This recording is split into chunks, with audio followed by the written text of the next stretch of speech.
Ang napakagandang umaga po sa ating lahat mga ka-farmers, mga ka-viewers. So umagang ito mag-update lang po tayo no, sa ating harvest, sa ating 9 months old na talong kung saan ay nakapitas na po tayo no, mahigit 1 tonelada na. Okay, so araw-araw po tayo dito may mga pitas na ay tag 200, 300. So ngayon mga ka-farmers medyo marami-rami kasi nasa 1,000 to ang order. So ayan po ang mga harvest nating mga talong. So variety po ng talong ito po ay Calixto F1 ng Ice Swiss.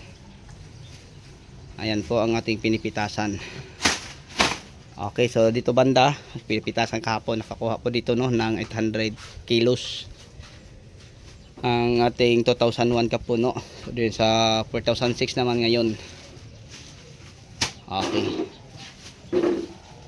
so ito na ang mga harvest natin at ito naman yung naibandol.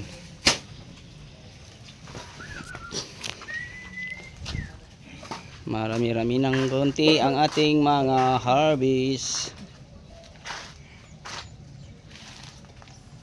Yan po sila mga ka-farmers nagbandol.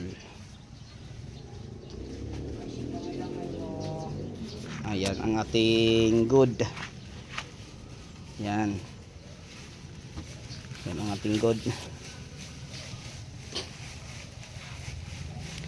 Okay, so ganyan din karami no. Meron na tayong nasa 100 bandol.